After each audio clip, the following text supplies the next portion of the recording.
वर्तमान समय में पृथ्वी पर सालों बाद फिर से हिमयुग की शुरुआत होने वाली है। इस बार सर्दी में पृथ्वी पर तापमान नीचे गिरने से पिछले सारे रिकॉर्ड टूट गए हैं। पृथ्वी पर हिमयुग की शुरुआत बहुत ही भयानक होगी। हमें लगता है कि पृथ्वी का तापमान लगातार बढ़ रहा है और ऐसे में हिमयुग की शुरुआत कैसे हो सकती है, क्योंकि तापमान बढ़ने की वजह से ग्लेशियर और बर्फ़ के पहाड़ लगातार पिघल रहे हैं। ऐसे में अचानक हिमयुग की शुरुआत की बात महज एक मजाक लगती है, लेकिन प्रकृति के सामने कुछ भी नामुमकिन नहीं है और इसके आगे इंसान की कोई औकात नहीं है। भले ही आज के समय में फैक्ट्रीज से ग्रीन हाउस गैसेस निकल रही हैं और पोल्यूशन से पृथ्वी का एटमॉस्फेयर काफ़ी गर्म हो गया है, लेकिन इस सब में पृथ्वी के पास इस बढ़ते तापमान को घटाने और तेज़ ठंड लाने की अद्भुत शक्ति है। प्राचीन समय में भी पृथ्वी पर कई बार हिमयुग आया है, जबकि उससे पहले यहाँ का तापमान काफ़ी गर्म हुआ करता था। वैज्ञानिकों के अनुसार मनुष्य की गतिविधियों के कारण मौसम में लगातार बदलाव हो रहे हैं, जिस कारण कभी बहुत ज़्यादा गर्मी पड़ती है तो किसी वर्ष सर्दी के पिछले सभी रिकॉर्ड टूट जाते हैं। मौसम के इन बदलावों से पृथ्वी के वातावरण में धीरे धीरे बदलाव आ रहा है, जिस वजह से हमारी धरती पर किसी भी समय हिमयुग की शुरुआत हो सकती है। धरती और हिमयुग का आपस में काफ़ी गहरा कनेक्शन है। जहाँ पृथ्वी पर बर्फ़ की चादर इतनी मोटी हो जाती है कि जहाँ धीरे धीरे हर तरह का जीवन नष्ट हो जाता है और ये नीला ग्रह एक सफ़ेद गोले में बदल जाता है। ये हिमयुग लगातार सैकड़ों सालों तक चलता रहता है। जब हिमयुग का अंत होता है तब धीरे धीरे बर्फ़ पिघलने लगती है और पृथ्वी पर दोबारा से जीवन पनपने लगता है।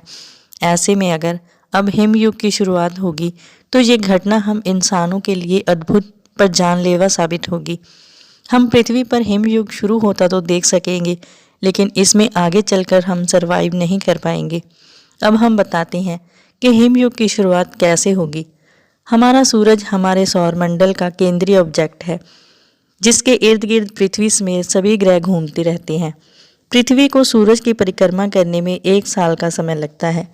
वहीं पृथ्वी अपने धुरे पर 23.4 डिग्री के एंगल पर झुकी हुई है, जो गोल गोल घूमते हुए सूरज का चक्कर लगाती है, जिस कारण पृथ्वी पर दिन रात बनते हैं। इस स्थिति में पृथ्वी का आधा हिस्सा सूरज के सामने होता है, जबकि आधा हिस्सा सूरज से दूर होता है। इसी वजह से अलग अलग जगहों पर अलग अलग तरह का मौसम होता है। पृथ्वी का जो हिस्सा सूरज के सामने नहीं होता वहाँ पर सर्दी पड़ती है, जबकि सूरज के सामने वाले हिस्से पर गर्मी होती है। पृथ्वी सूरज का चक्कर लगाते हुए गोल घूमने की बजाय अंडाकार रास्ते से घूमती है, जिस वजह से वो कभी सूरज के काफ़ी करीब होती है तो कभी सूरज से काफ़ी दूर होती है। किसी साल कभी तो ज़्यादा ठंड होती है तो किसी साल ज़्यादा गर्मी पड़ती है। इसी तरह दूसरे ग्रह भी अलग अलग आकार के रास्तों से घूमते हुए सूरज का चक्कर लगाते हैं और कभी भी सूरज का सिर्फ गोल चक्कर नहीं लगाते हैं। इसी के साथ पूरा सौरमंडल ब्रह्मांड में आगे की तरफ बढ़ रहा है, यानी कि सौरमंडल एक ही जगह टिका हुआ नहीं है, बल्कि वो धीमी गति से आगे की ओर बढ़ रहा है। इसी यात्रा की वजह से पृथ्वी पर हिमयुग की शुरुआत हो सकती है, जो हम इंसानों के लिए काफ़ी मुश्किल परिस्थितियाँ होंगी। असल में अंतरिक्ष में धूल भरी चट्टानों से लेकर उल्कापिंड, ग्रह, अनेकों तारे और गैसों से बने बादल हैं, जिनका फैलाव सौरमंडल से कई गुना ज़्यादा होता है। अगर हमारा सौरमंडल इन बादलों में प्रवेश कर जाता है तो ऐसी स्थिति में पृथ्वी समेत सभी ग्रहों पर सूरज की रोशनी ना के बराबर पहुंचेगी और सौरमंडल कुछ ही समय में यहाँ से बाहर नहीं आ सकेगा, क्योंकि ये बादल बहुत घने और दूर तक फैले हुए होते हैं। धीरे धीरे गति कर रहे सौरमंडल को यहाँ से निकलने में सालों लग जाएंगे। इस समय दौरान पृथ्वी पर सूरज की रोशनी ना आने के कारण हिमयुग की शुरुआत होगी। इस स्थिति में हमें सूरज की एनर्जी नहीं मिलेगी, ना ही पेड़ पौधों को भोजन के लिए सूरज की रोशनी, जिस वजह से पृथ्वी से हम इंसान और पेड़ पौधे धीरे धीरे समाप्त होने लगेंगे। तापमान लगातार गिरने की वजह से पृथ्वी पर बर्फ़ की मोटी परत जमने लगेगी। इस समय पृथ्वी पर तेज़ और बर्फीली हवाएं चलने लगेंगी, जिसमें सरवाइव करना हम इंसानों के बस की बात नहीं होगी। इस मौसम में फसलों और खाद्य पदार्थों की कमी होने लगेगी, जिस वजह से जंगली जीवों का जीवन भी बुरी तरह प्रभावित होगा। ध्रुवों पर और ध्रुवों के पास वाले देशों में ठंड का कहर बुरी तरह होगा। ऐसे में वहाँ के लोग गर्म देशों की तरफ आने लगेंगे, जैसे भारत, अफ्रीका, ऑस्ट्रेलिया। ऐसा भी नहीं है कि हिमयुग का असर गर्म देशों में नहीं होगा, लेकिन जहाँ पर इंसानों की मौत नहीं होने लगेगी। इस स्थिति में नदियाँ, नाले, समुंदर का पानी जम जाएगा।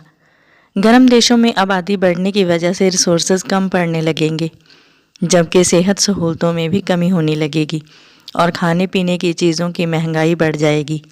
इस स्थिति में भूखमरी से भी मौतें होनी शुरू हो जाएंगी। मशीन्स, गाड़ियाँ, सबके इंजन बर्फ़ पड़ने से जम जाएंगे, जिन्हें दोबारा चालू करना संभव नहीं होगा। ऐसे में कई मिलियंस लोगों की मौत पृथ्वी पर हो जाएगी, क्योंकि ऑक्सीजन में भी कमी हो जाएगी। हालांकि इस समय में इंसान पूरी तरह पृथ्वी से ख़त्म हो जाएंगे या नहीं, ये कहना थोड़ा मुश्किल है, क्योंकि पृथ्वी पर अंडरग्राउंड घर या सिटीज़ मौजूद हैं, जहाँ पर प्राकृतिक आपदाओं के दौरान शरण ली जा सकती है। पृथ्वी पर आखिरी हिमयुग 10,000 साल पहले आया था और ऐसा देखा गया है कि पृथ्वी पर हर 10,000 साल बाद मौसम में बड़े स्तर पर तब्दीली होती है, जिस वजह से हिमयुग शुरू होता है। वैज्ञानिकों के अनुसार अब तक पृथ्वी पर आने वाले हिमयुगों की चपेट में जंगली जानवर और पेड़ पौधे आए थे, लेकिन अब शुरू होने वाले हिमयुग में प्रभावित होने वालों की लिस्ट में इंसान भी शामिल हैं। इसी कारण अगले हिमयुग को बेहद खतरनाक माना जा रहा है, क्योंकि आबादी बहुत ज़्यादा होने के कारण अगर इंसानों की मौत होती है तो पृथ्वी पर लाशों के ढेर लग जाएंगे। वैज्ञानिकों का कहना है कि हिमयुग पृथ्वी के लिए बेहद ज़रूरी है, क्योंकि इससे पृथ्वी के रिसोर्सेज की लूट बंद होगी और पृथ्वी अपने आप को इस दौरान रीस्टार्ट करेगी। आपका इसके बारे में क्या कहना है? कमेंट सेक्शन में ज़रूर बताएं। वीडियो में दी गई जानकारी नॉलेजेबल लगी हो तो वीडियो को लाइक और अपने फैमिली फ्रेंड्स के साथ शेयर करें। चैनल पर पहली बार आए हैं तो चैनल को सब्सक्राइब करें। धन्यवाद।